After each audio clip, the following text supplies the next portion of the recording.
Hello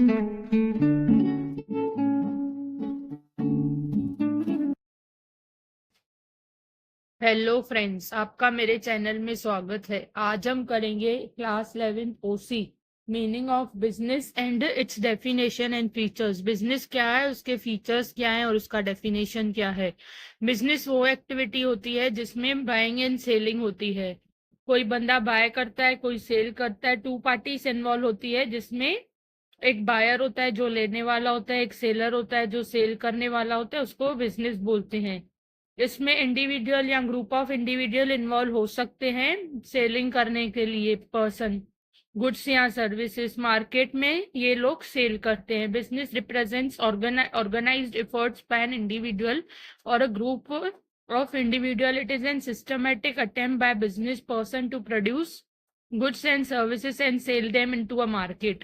पहले goods produce होते हैं, प्रोड्यूस होने के बाद ये सेल होते हैं मार्केट में। To reap the reward by way of profit, जो प्रोड्यूस हुआ है उसका रिटर्न रिवॉर्ड अर्न करने के लिए as a profit. It satisfy multiple and complex needs of society. Society के डिफरेंट डिफरेंट नीड्स होते हैं, वो सेटिस्फाई करते हैं ये प्रोडक्ट्स। पहले क्या होते हैं, एक्चुअली गुड्स मेकिंग का प्रोसेस स्टार्ट होता है। एग्रीकल्चर जैसे फिनिश्ड गुड्स प्रोड्यूस करना फैक्ट्रीज में।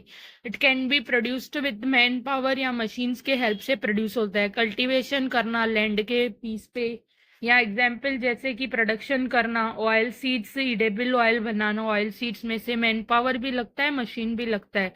तो ये फाइनल गुड्स प्रोड्यूस होके क्या होंगे, सेल होंगे और लोग इसको परचेज करेंगे।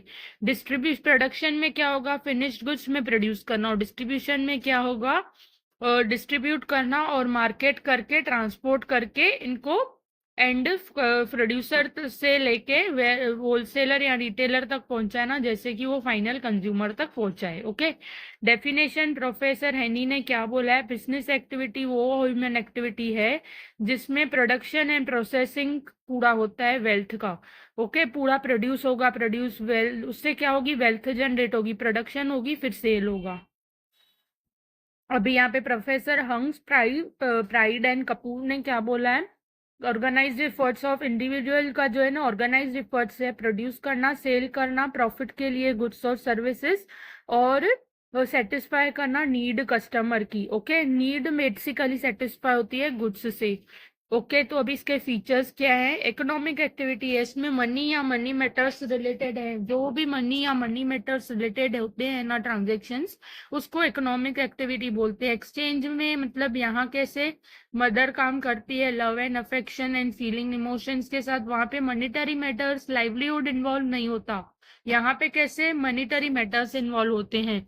और टू पार्टीज होते हैं, जैसे कि मैंने बताया, एक बायर होता है, एक सेलर होता है, एक प्रोड्यूसर होता है और एक डिस्ट्रीब्यूटर होता है। तो यहाँ पे एक्सचेंज करेंगे गुड्स, एग्रीमेंट होता है, बायर सेल करेगा या रिटर्न होगा या ओरल होगा। बायर परचेज करेगा, सेलर सेल करेगा।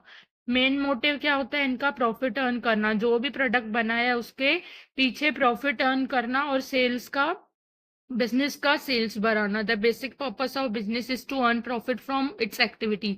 Businessman try to maximise their profit by increasing volume of sale. वो क्या बोलेगा कि मेरी सेल्स बढ़े तो मेरा प्रॉफिट बढ़े, और रिड्यूसिंग द कॉस्ट, और कॉस्ट रिड्यूस हो।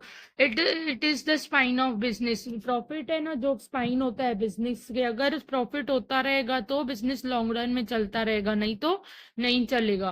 Production of goods and services, before exchanging the goods and services, before exchanging the goods and services they should be produce. अभी फाइनल प्रोडक्ट बनने के बाद पहले वो क्या होता है, गुड प्रोड्यूस होता है। Goods are neither either manufactured और प्रोड्यूस्ड, या मैन्युफैक्चर्ड गुड्स सोल्ड करते हैं या प्रोड्यूस्ड गुड्स सोल्ड करते हैं। सप्लायर से सेलर तक आते हैं। मेन एम कंज्यूमर को सेल करना, उसकी नीड सेटिस्फाई करना और उसमें से प्रॉफिट अर्न करना। ओके।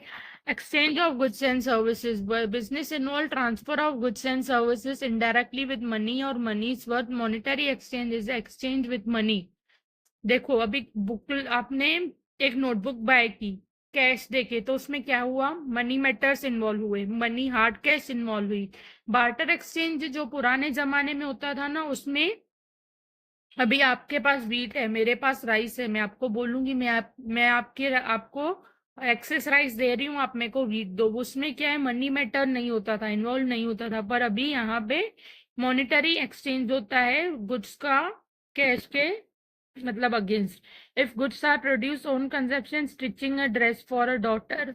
अभी अभी देखो, अगर एक मदर ने अपनी डॉटर के लिए एक अपना स्टिच करके ड्रेस सिला, तो वो बिजनेस एक्टिविटी नहीं काउंट होगा, क्योंकि इसमें टेलरिंग शॉप अगर उसका है और दूसरे कस्टमर से ले रही है वो कॉस्ट अपना ड्रेस सिलने का, तो वो बिजनेस हो गया। पर अपने डॉटर को अगर उसने सी के दिया तो वो हम काउंट नहीं करेंगे, स्टिच करके दिया तो वो हम काउंट नहीं करेंगे as a business activity.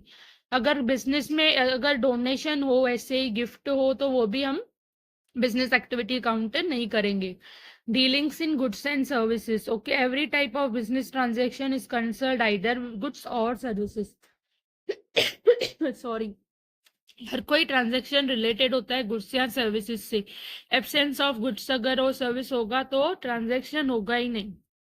Consumer goods होते हैं या कैपिटल गुड्स होते हैं। कंज्यूमर गुड्स मतलब जो जो नेसेसरीज कमोडिटीज होते हैं, और कैपिटल गुड्स जैसे कि बड़े खर्चे होते हैं, जैसे कि कार हो गया, एसेट्स हो गए, ये सब बड़े सर्विसेज बड़े खर्चे होते हैं।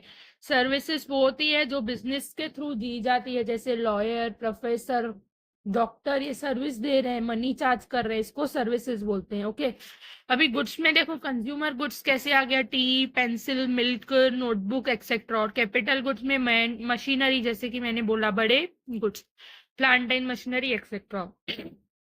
सॉरी, कंटिन्यूटी इन डीलिंग्स, अगर बिजनेस इसमें कंटिन्यू रहेगा कि हमें सेल करना ही है, एक महीना करके बंद कर दिया तो वो चलेगा नहीं, तो क्या होगा, कंटिन्यूटी होना चाहिए इसमें ट्रांजैक्शन में। अगर पर्सन सेल करता है मोटर कार और अर्न कर रहा है profit, it will not be consider as a business activity. अगर वो अपनी अपनी मोटर कार सेल कर रहा है तो वो बिजनेस एक्टिविटी कंसिडर नहीं होगी। अगर उसका एक बिजनेस है जहाँ पे शॉप है, वो motor car and bike sale करता है, तो वो बिजनेस एक्टिविटी काउंट होगी। अनसर्टन रिटर्न्स, इस बिजनेस में कैसे प्रिडिक्टेबिलिटी हम नहीं देख सकते कि कभी क्या हो सकता, गारंटी नहीं दे सकते।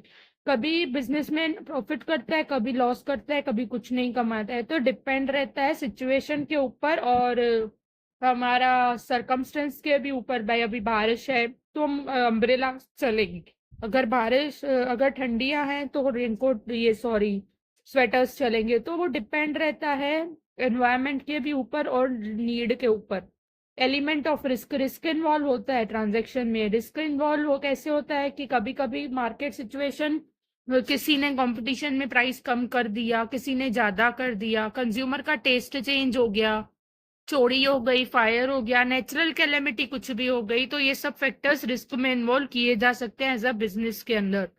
कंज्यूमर सेटिस्फेक्शन, मेन बिजनेस का एम है जो हम सेल कर रहे हैं वो सेल करने से हमारा कंज्यूमर सेटिस्फाई हो।